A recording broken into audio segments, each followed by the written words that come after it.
Finally আমরা train থেকে নেমে এখন স্টেশন থেকে বেরিয়ে এই গাড়িতে উঠেছি। ওয়েদারটা দেখো, খুবই খারাপ অবস্থা, কারণ এত বৃষ্টি হচ্ছে যে মাথা খারাপ হয়ে যাচ্ছে। অলরেডি পুরো ভিজে গেছে।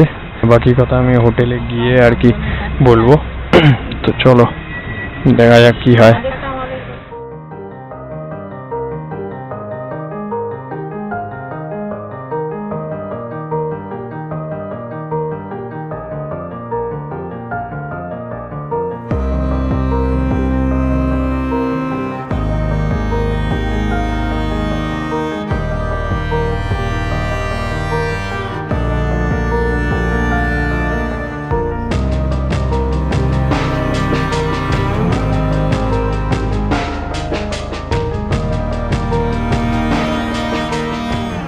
ব্যাগটা নিয়ে আমি ভেবেছিলাম স্টাইল করবো একটুখানি, বাট এতটা খারাপ অবস্থা হয়ে যাচ্ছে এই ব্যাগ নিয়ে। তো ঠিক আছে, আমি ফ্রেশ হয়ে আসছি আর ব্যাগটা নামাই একটু। সো ফাইনালি আমরা রুমে চলে এসেছি। আমি, আমার দাদা আর আমার ভাই রয়েছে বাথরুম, মানে ফ্রেশ হতে গেছে। আর আমাদের এখানে চাও চলে এসছে। সো তোমরা এই ডিটেলসে একটু হোটেলের ব্যাপারে জানো, ততক্ষণে আমি ফ্রেশ হয়ে আসি।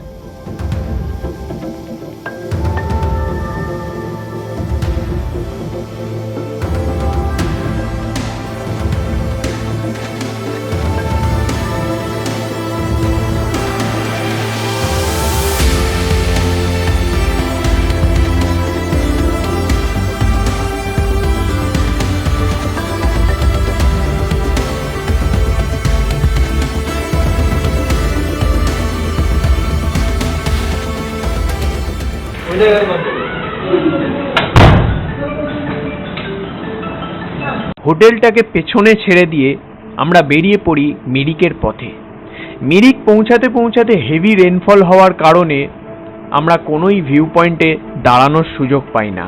তাই আলটিমেটলি ডিসাইড করা হয় যে আমাদের এই লাঞ্চটা সেরে নিই, বিকজ অনেক লম্বা রাস্তা। তো চলো সেখানে আবার দেখা হচ্ছে।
এখন এসছি, মানে সারাদিনের এত বৃষ্টির মধ্যে, মানে এতটা জার্নি করে একটা টি ব্রেকের জন্য এসছি। অ্যান্ড অবশ্যই মোমো খাবো।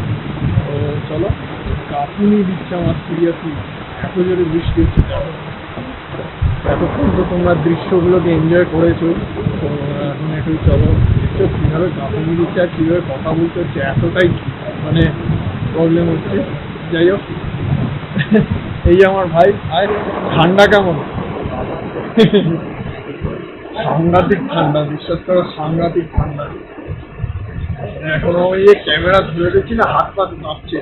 তো চলো একটু টি ব্রেক কমপ্লিট করে আবার তোমরা দৃশ্যটা এনজয় করতে থাকো। দেখা গেল একটা আলাদা ধরনের অ্যাডভেঞ্চার হচ্ছে বৃষ্টির মধ্যে। চলো। এরপর এখান থেকে আমরা বেরিয়ে পড়ি। মিরিকটা আমি দেখাতে পারলাম না due to heavy rainfall, so direct আমরা চলে যাই মিরিক থেকে সীমানাতে। সো নেক্সট যে এপিসোডটা আসছে সেটা সম্পূর্ণভাবে সীমানার ওপরে হবে। সো দেখা হচ্ছে আপনাদের সাথে সীমানাতে গিয়ে। আর আমার এই ভিডিওটা যদি ভালো লেগে থাকে তাহলে অবশ্যইভাবে লাইক করে দেবেন, আর এই চ্যানেলটায় যদি আপনি নতুন হয়ে থাকেন তাহলে অবশ্যইভাবে সাবস্ক্রাইব করে দেবেন। ধন্যবাদ।